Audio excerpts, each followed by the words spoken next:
हमारा जो reading work चल रहा है वो है साउंड्स। सो साउंड्स की रीडिंग कैसे करवानी है इस वीडियो के थ्रू आज हम आपको बताएंगे।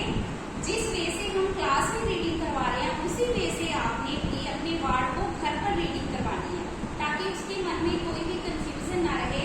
सो प्लीज साउंड्स की रीडिंग को आपने ध्यान से देखना है कि क्लास में किस तरह से हम रीडिंग करवा रहे हैं।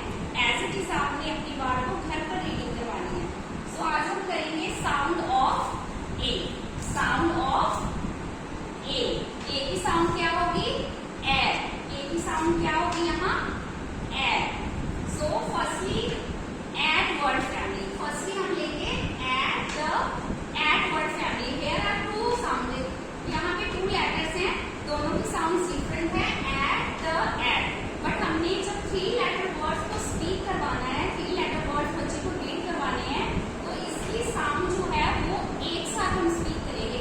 एट हमने ऐसे भी स्पीक करनी एट। इसको इकट्ठा ही स्पीक करेंगे एट। बिगनिंग साउंड हमारी चेंज होगी। बिगनिंग साउंड अकॉर्डिंग लेटर हमारी चेंज होगी। एंडिंग साउंड हमारी सेम